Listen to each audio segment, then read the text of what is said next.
Jean-Benoît Dujol, je veux bien qu'on commence avec vous, en tant que directeur général de la cohésion sociale et donc représentant de l'État. Deux questions rapides, on va échanger évidemment autour de ces sujets-là, celui des services autonomie en particulier. Un petit rappel sur, l'intérêt de la réforme et deux, son état d'avancement à l'heure où on se parle. Bonjour à toutes et tous, je suis très heureux de vous retrouver pour ces assises. Alors moi, ce n'est pas mes 15e, ça doit être mes 3e ou 4e. Ça va venir. Depuis que j'ai pris mes fonctions, peut-être, je le souhaite. Je me le souhaite. À chaque fois, j'ai eu l'occasion de faire un point d'avancement sur cette réforme importante et très structurante pour le secteur. Et le nombre de présents cette année, comme l'année dernière, prouve l'intérêt et les attentes peut-être autour de cette réforme. J'avais tenu, certains peut-être s'en rappellent, des propos qui avaient peut-être été mal interprétés l'année dernière. Il y avait beaucoup d'inquiétudes et d'angoisse sur la réforme. Et j'avais dit qu'on était au cœur de la vallée de la mort de la conduite du projet. Bon. Alors j'ai continué dans les lieux communs. Cette fois-ci, je crois qu'on voit le bout du tunnel. Et je le dis en souriant, et évidemment sans triomphalisme, parce qu'il reste encore beaucoup d'obstacles à franchir, mais il me semble que la situation a beaucoup progressé depuis l'année dernière, et qu'en particulier, le fait d'être resté ferme sur cette échéance du 31 décembre, date à laquelle les services doivent être constitués, ou au moins les demandes d'autorisation déposées, a permis de mettre un peu de, pardon de le dire comme ça, mais de pression dans le système et de faire en sorte que certaines solutions qui paraissaient très difficiles à trouver ont finalement pu être imaginées. Donc grâce à la CNSA qui doit être représentée et que je salue, on suit de manière régulière l'avancée des travaux et on regarde simplement le nombre de SIAD. Il y a un peu plus de 2200 SIAD, comme vous le savez. On regarde lesquels ont trouvé une solution et lesquels n'ont pas encore trouvé de solution. Et en début d'année, on était quand même très très loin nos résultats satisfaisants. Il y avait très peu de SAD, aide des soins constitués, et surtout, il y avait beaucoup de SIAD pour lesquels les discussions n'avaient pas commencé. Aujourd'hui, ce n'est plus le cas. Il y a plus de 86% de SIAD qui ont initié des rapprochements ou conclu des rapprochements, et il y a une petite minorité de SIAD, autour de 10%, qui aujourd'hui n'a pas encore trouvé de solution ferme. Il manque 4% de votre calcul, monsieur le DGS.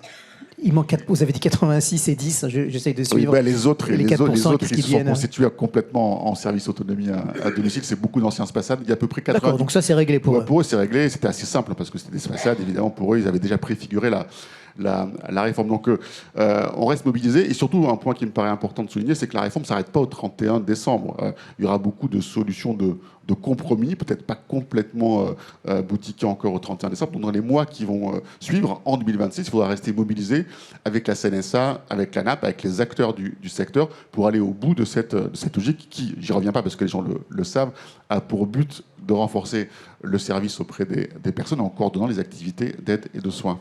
Jean-Benoît Dujol, ça veut dire qu'il y a un peu de souplesse là, dans l'application, puisqu'on a ce couperet du 31 décembre. Mais si, pour les 10% restants de SIAD qui n'ont pas encore initié de rapprochement, il suffit qu'ils initient ce rapprochement d'ici le 31 décembre et on considère qu'ils passent le cap. C'est ça ? On a donné des souplesses et des délais. Vous vous rappelez, les délais ont été décalés de 6 mois. L'échéance initiale était juin-juillet de cette année, donc on a repoussé au 31 décembre. Le cahier des charges lui-même, il a été publié en 2023. Donc on a laissé aussi un peu de délai pour les gens pour qu'ils s'organisent.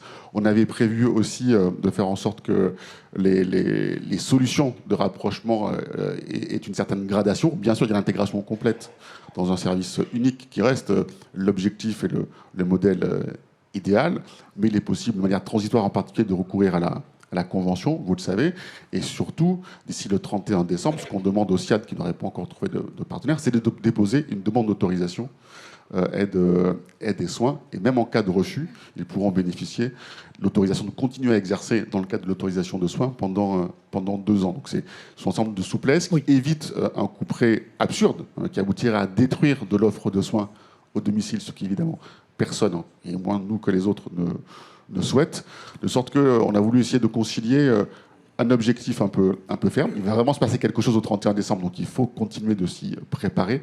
Mais évidemment, on ne va pas tomber de l'autre côté du cheval et être dans une logique trop absurde qui consisterait à retirer des autorisations aux gens qui ne sont pas prêts. Donc on va accompagner ces personnes grâce au dispositif que nous avons mis en place depuis 2 ans. On y revient dans un instant sur l'accompagnement. Merci Jean-Benoît Dujol. Olivier Richefou, ça vous rassure ça alors au niveau de votre département, mais des départements de France en règle générale, est-ce que les départements sont inquiets ou bien est-ce qu'ils sont plutôt proactifs sur cette réforme ? Bonjour d'abord à toutes et à tous. Ravi de participer à nouveau. Je n'ai pas compté comme Jean-Benoît, mais on est à peu près dans les...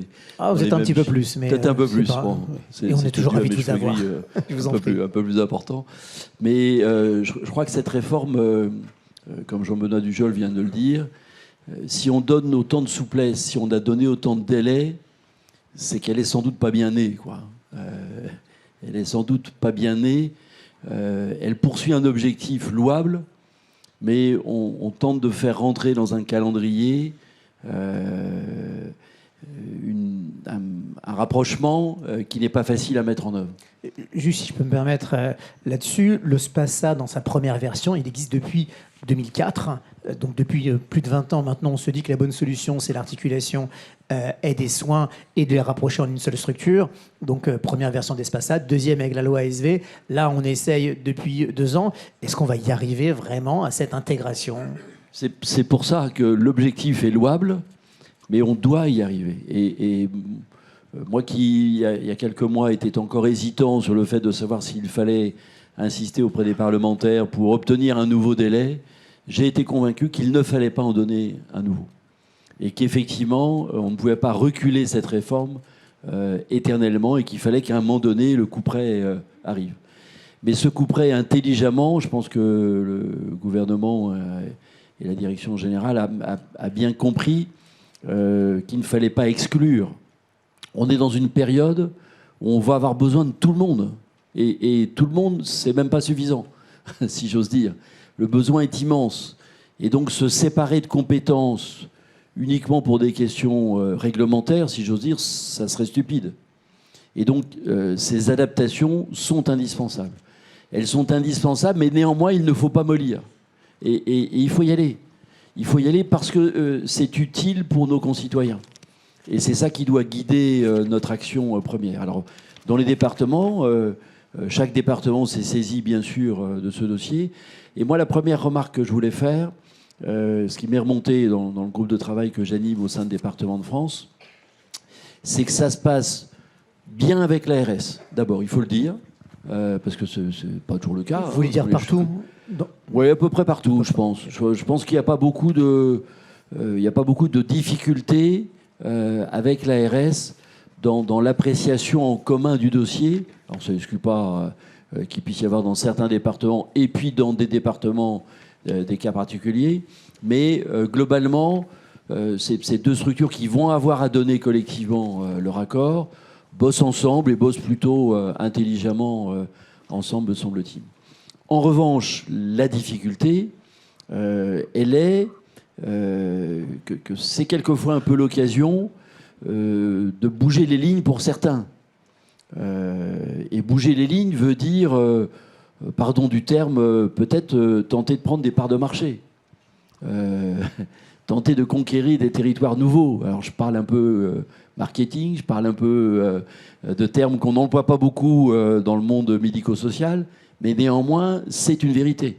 Et donc, il est important pour nous, dans les départements, qu'on ne déstabilise pas des choses qui marchent globalement et que l'on continue à faire en sorte que là où il y a un acteur qui est installé, qui fait le job, il puisse continuer globalement à faire le job et qu'on ne cherche pas à le sortir totalement.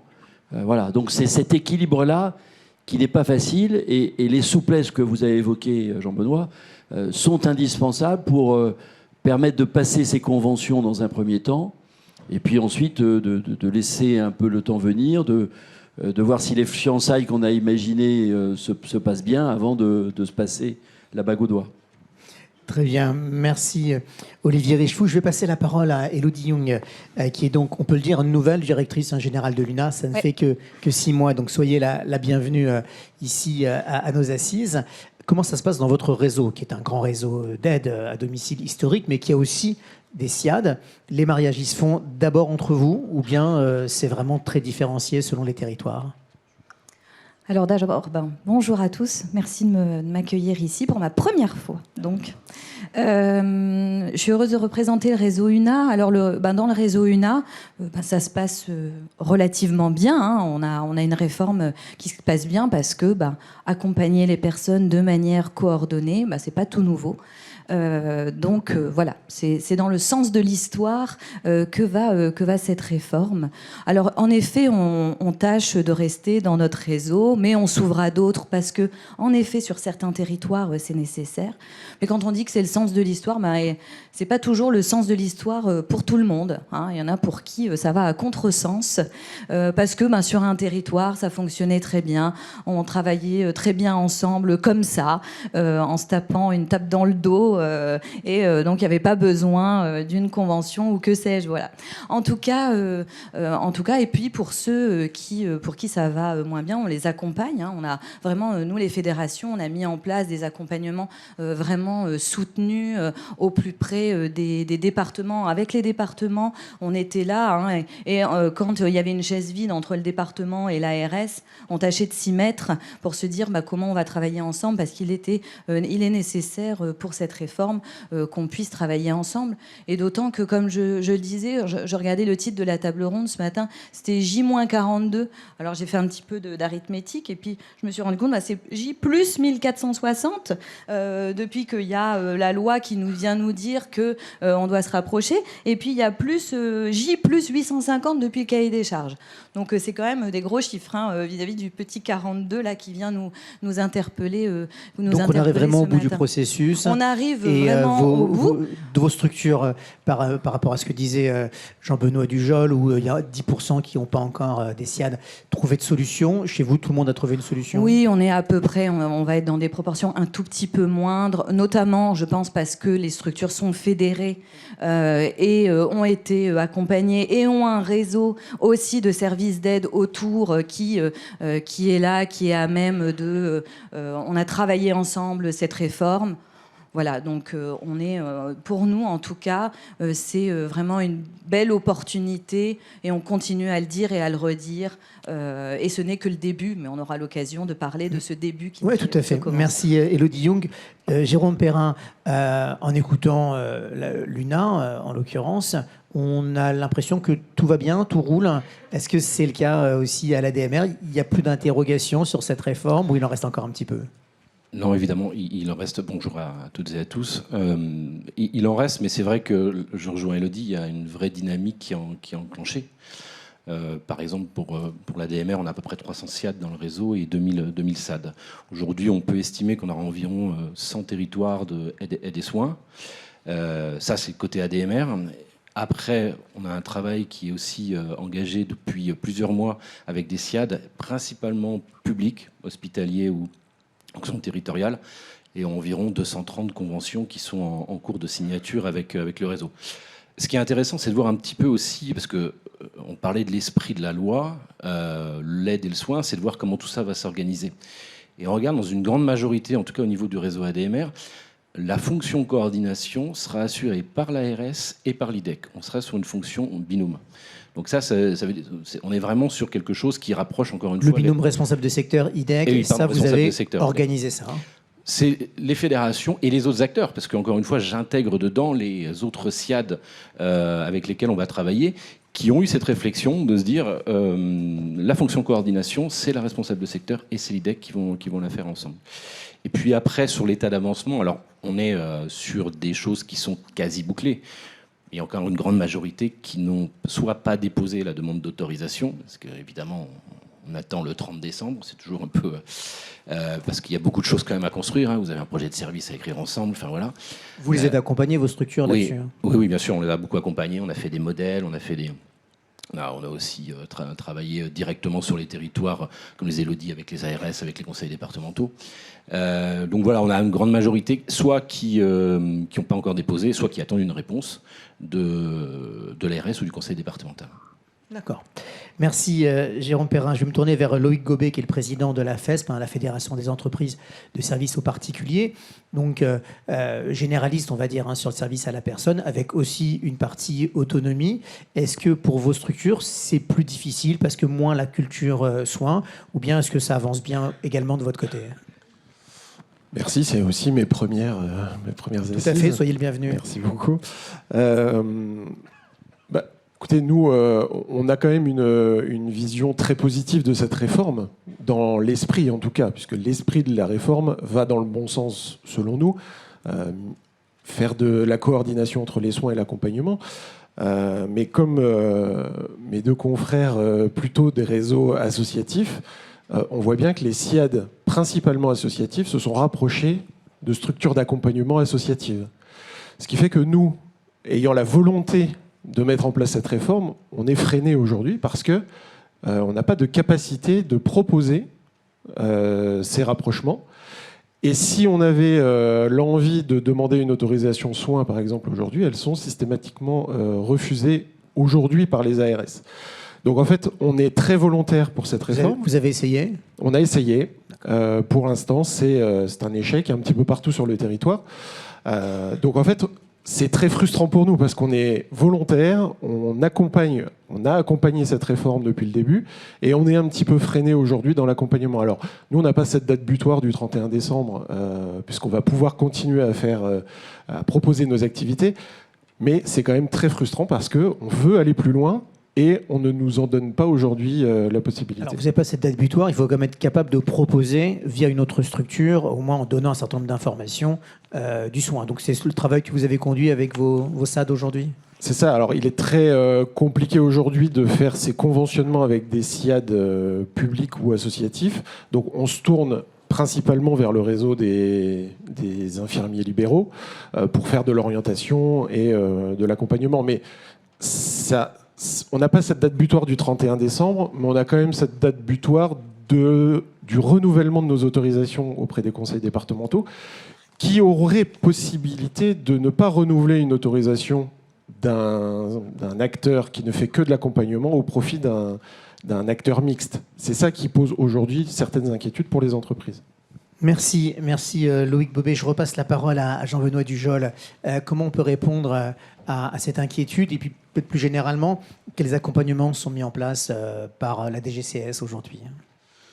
C'est une réforme complexe, ça a été dit, et on ne le nie pas du tout. On a essayé de faire en sorte que les détails soient conformes à l'esprit de la loi et que ça aille dans le sens qui était évoqué, et dans lequel je crois que tout le monde se retrouve, cette coordination accrue aide des soins au service des personnes, mais aussi d'ailleurs des personnels, parce que c'est une façon d'augmenter l'attractivité des métiers. Donc, depuis 2023, en particulier, depuis la publication du cahier des charges, il y a tout un dispositif assez substantiel d'accompagnement qui a été mis en place, notamment par la CNSA et par l'ANAP. Je sais que l'ANAP a un stand dans la FIS à côté pour ils vont intervenir aujourd'hui le détail de ce qu'ils proposent. Mais entre les FAQ, les guides, les communautés de pratique, les outils d'aide à la décision, les actions aussi concrètes auprès de certaines structures, parce que dans la dernière période, on s'est aussi rapproché pour organiser une forme de task force interadministrative destinée à venir en appui sur les territoires où il y avait des difficultés particulières. On est en mesure de proposer des outils soit généralistes, soit dédiés pour les structures concernées ou les territoires qui en ont besoin. Et je crois que ces outils, ils ont fait la preuve de leur qualité. D'ailleurs, l'année dernière, quand on a fait un premier point, on avait des chiffres de téléchargement, en particulier de ces documents, particulièrement élevés, ce qui prouvait, je crois, alors peut-être pas leur intérêt, mais en tout cas leur pertinence. On verra si ça fonctionne, mais en tout cas les attentes qu'ils ont suscitées.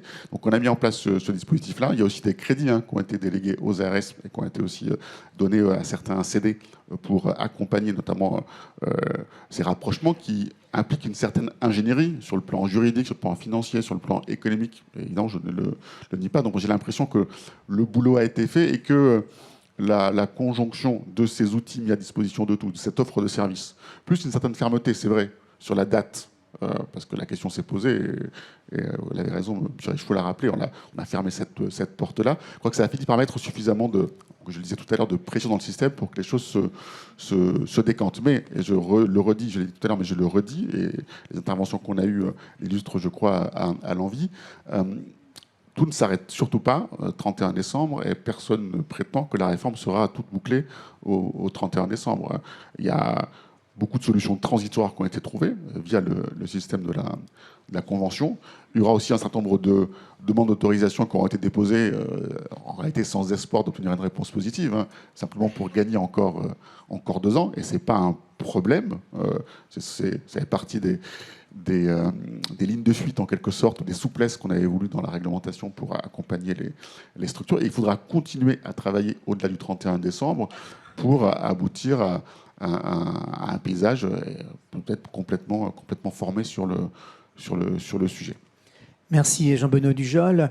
Olivier Richefou, peut-être pour répondre aussi à ce que disait Loïc Gobet avec ce risque de ne pas voir des autorisations renouvelées pour un SAD qui resterait sur de l'aide et qui travaillerait si possible par convention, mais sinon en orientant vers des infirmiers libéraux. Est-ce qu'il y a une position des départements là-dessus? Est-ce que les départements vont être facilitants pour permettre le renouvellement des autorisations et à quelles conditions? Je crois que, alors d'abord, chaque département est libre de s'organiser comme il le souhaite, mais j'imagine assez mal des départements se priver de SAD existants à partir du moment où le besoin est immense et va être de plus en plus important. L'incitation va être de rentrer, bien évidemment, dans une meilleure coordination. Mais je n'imagine pas très sérieusement un département ne pas renouveler des autorisations d'un SAD qui n'aurait pas intégré une dimension soins. Parce que nous avons besoin de tout le monde. Et on a besoin de plus en plus de personnes par rapport à la situation qui nous attend. Ce qui doit évoluer un jour, alors, on a eu des annonces du Premier ministre jugées surprenantes la semaine dernière à Albi à l'occasion des assises des départements de France. Mais comme beaucoup, les choses reposent aussi sur l'argent, sur des questions de financement. Et aujourd'hui, on voit bien qu'il y a d'un côté les financements des départements via l'APA, qui alimente une bonne partie de l'accompagnement à domicile, et puis il y a l'accompagnement, on va dire, du budget de la sécurité sociale dans son ensemble, qui accompagne la partie soins. Et est-ce que cette dichotomie, est-ce que cette différence continuera longtemps?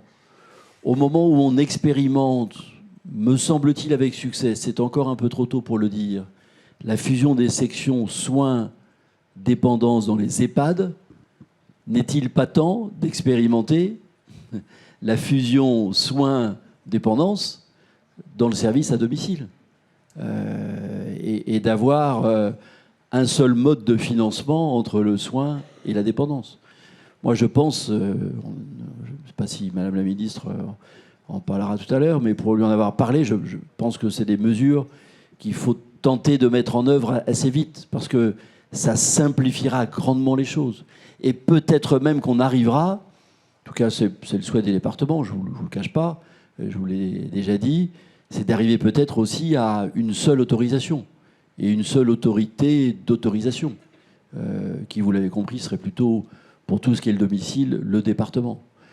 Sans doute avec un regard national néanmoins, pour éviter qu'il y ait trop de discordance entre les départements. Mais voilà, ce qui marche bien dans les EHPAD aujourd'hui, même si c'est encore trop tôt, peut-être pour le généraliser, qui est cette fusion des sections soins-dépendance, je pense qu'on simplifierait beaucoup la vie des futurs SAD si demain il y avait une seule façon de financer le service vraisemblablement. Donc c'est sans doute quelque chose vers lequel il faut tendre. Merci Olivier Richefou. Élodie Yung, vous voulez peut-être réagir à ça? Est-ce que pour vous, c'est un obstacle important à une intégration complète aide et soins au sein de vos propres structures, le fait que à la fois les autorités d'autorisation et les financements soient séparés aujourd'hui? Ben, oui, parce que ça nous pose quand même plusieurs questions à plusieurs niveaux. Il y a la question, en effet, de ce dialogue où on est entre les départements et les ARS, comme je disais, pour de vrai. Hein, on l'a vu qu'il y avait une chaise vide entre les deux et où, quand même, il y avait, ça posait le cadre et c'était pas évident pour certaines de nos structures de se positionner. Après, en effet, ça va poser des questions, ce rapprochement entre l'aide et les soins. On le voit bien déjà, les CEPOM EPRD, on se dit comment ça va marcher, comment on va s'y prendre. Clairement, ça va être un sujet. On en parlait aussi, il y avait les systèmes d'information. Alors, quand on avait lancé SMS numérique, on réfléchissait à qui on va ouvrir, qui va avoir accès aux dossiers usagers informatisés, etc. Là, il va falloir, ça va aussi nous re-questionner, mais c'est aussi de faire qui va nous amener et qui nous pose, c'est en avançant que les sujets se posent aussi. Il y a la question des territoires. En effet, on a quand même aujourd'hui, c'est quand même sûr à certains endroits, ça nous pose énormément de questions. C'est quand même pas clair du tout, et ça met en très grande difficulté aussi nos structures qui vont avec certains départements se retrouver alors que depuis des années et des années, ils intervenaient sur un certain territoire. On leur dit c'est plus comme ça que ça va se passer. Donc voilà, il y avait des règles du jeu qui dès le départ n'étaient pas claires, et forcément aujourd'hui ça interroge et ça nous met des doutes, et de manière plus générale, si on regarde aussi les choses de manière plus générale, cette réforme, elle avait aussi l'ambition, et je pense qu'elle porte aussi cette ambition-là, de stabiliser le modèle économique de nos structures. C'est le cas, ça ? Non. Voilà, donc là, clairement, la réponse, elle est non. Et donc, c'est quand même aujourd'hui ce qui nous soucie énormément, parce que, hélas, on a encore des structures qui sont en très grande difficulté financière.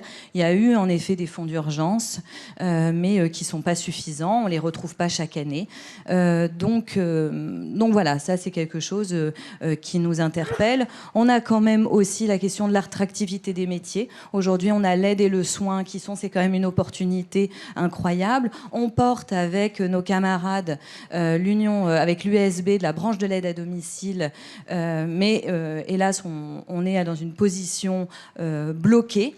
Aussi parce que on essaye de travailler main dans la main avec Départements de France, parce qu'il est nécessaire de rendre ces métiers attractifs, et ça passe par l'augmentation des salaires, et aujourd'hui on est dans une forme d'impasse.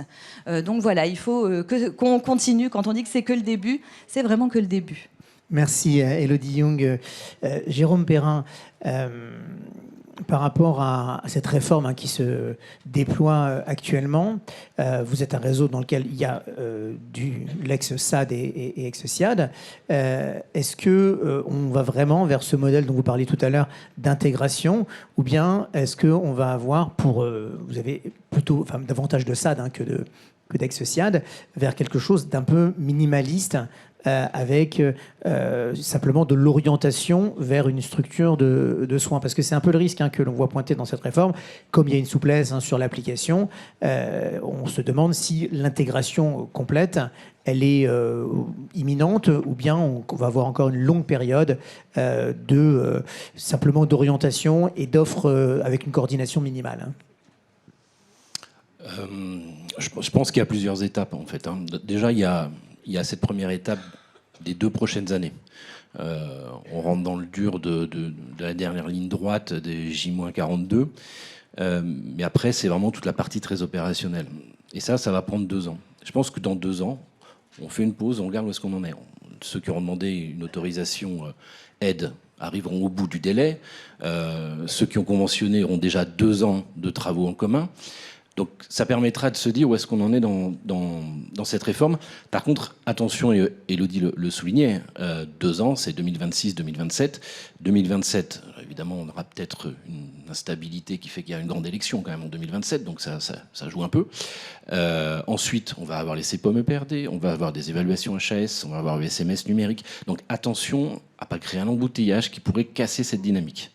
Encore une fois, je pense que c'est des choses qui peuvent assez facilement être reprogrammées, évoluer. Ça ne veut pas dire qu'il faut reporter non plus à 20 ans les évaluations HS, sinon on n'y arrivera jamais. Mais il y a quand même au cas par cas des choses à faire évoluer. En tout cas, notre vision de la réforme, c'est 2 ans. Et après, c'est en effet, il y a plus de SAD que de SIAD. Ça, c'est concret. Voilà, ça. Donc ça veut dire qu'il y a toujours des SAD qui resteront SAD. Maintenant, est-ce que le SAD qui reste SAD dans 10 ans a vraiment un avenir ? Je ne suis pas forcément convaincu parce que déjà, on va avoir un mur démographique en 2050. Alors, c'est pas dans 10 ans, mais c'est un peu plus, qui fait qu'on va générer forcément derrière plus de grandes dépendances, et donc plus de prise en charge et des soins. Donc, besoin d'une offre plus importante. Et puis c'est le modèle de demain. On parlait déjà peut-être de fusionner les financements. Donc ça veut dire que demain, oui, si je veux faire de l'aide et du soin et avoir un seul et même financement qui viendrait du même endroit, j'ai plutôt intérêt à m'organiser comme ça que de rester aide, même si, encore une fois, n'allons pas faire rentrer des carrés dans des ronds et essayons c'est du cas par cas, mais ça c'est à l'ARS et au conseil départemental, justement, d'évaluer à chaque fois ce qui répond le mieux aux besoins des personnes. Parce qu'on l'a dit, on le redit, c'est pas une réforme qui a été faite pour les fédérations, c'est pas une réforme qui a été faite pour les structures, c'est pas une réforme des autorisations, c'est une réforme qui a été faite pour les personnes. Donc il faut vraiment garder ça en ligne de mire aussi, même s'il y a des enjeux de territoire, de monopole ou je ne sais quoi. Merci Jérôme Perrin. Loïc Gobet, Jérôme disait à l'instant que c'est une réforme qui a été faite pour les personnes. Les usagers, les clients que vous avez, que vos structures ont à la FESP, ceux qui sont en perte d'autonomie, sont très demandeurs de soins. C'est vraiment une demande qu'on vous adresse régulièrement. C'est une demande qui nous est adressée de plus en plus régulièrement. Et je pense que ça va aller aussi crescendo parce que de toute façon, on le sait, plus de 90% des gens veulent rester à domicile jusqu'au bout. Donc à partir de ce moment-là, il va falloir les accompagner avec du soin jusqu'au bout. Mais je reviens sur ce que disait le président Richefou, c'est que évidemment, les départements ne vont pas se séparer de services qui sont sur place. Au contraire même, au nom des représentants des entreprises et de notre fédération, on veut même aller plus loin. C'est qu'il faut libérer les installations. Aujourd'hui, ouvrir les autorisations. Il faut ouvrir les autorisations. Il faut que quelque chose qui est, pour relancer la dynamique de ce secteur-là, il y a quelque chose qu'on a peut-être un peu oublié dans notre pays, c'est la liberté d'entreprendre. Aujourd'hui, on a des acteurs qui veulent se développer et qui sont freinés. On a un taux de défaillance d'entreprises et de structures associatives dans ce secteur d'activité qui est croissant. Mais qui est croissant parce qu'on n'arrive pas à se développer. Il n'y a pas de possibilité d'extension, soit d'autorisation territoriale, soit de départements il n'y a pas eu d'appel à projet de nouvelles autorisations dans les départements depuis 1 an ou 2. Donc c'est vraiment ça qui est très important. Et sur la question des financements, écoutez, on est à la FESP justement en train de mettre en place un think tank dédié qui va, pour les prochaines municipales et pour jusqu'à la présidentielle, réfléchir aux nouveaux modes de financement. Et je pense qu'on a beaucoup de choses à faire. Il faut peut-être repenser complètement le financement de l'autonomie, de l'accompagnement et du soin. Et vous pouvez compter sur les entreprises sur ce secteur-là, puisque je pense que ça fait 20 ans qu'on est sur le secteur. On a fait les preuves de notre volonté, de notre humanité, de notre accompagnement et de la qualité des services qu'on va pouvoir proposer à nos seniors demain. Merci Loïc Gobet. Alors il nous reste 8 minutes avant l'intervention de la ministre qui est arrivée et que je salue. Peut-être un petit mot de conclusion de chacun. Jean-Benoît Dujol, qu'est-ce que vous auriez envie de dire aux SAD présents dans la salle pour les rassurer sur l'application de cette réforme et sur le fait qu'elle va porter ses fruits, en tout cas que c'est le souhait que vous formulez?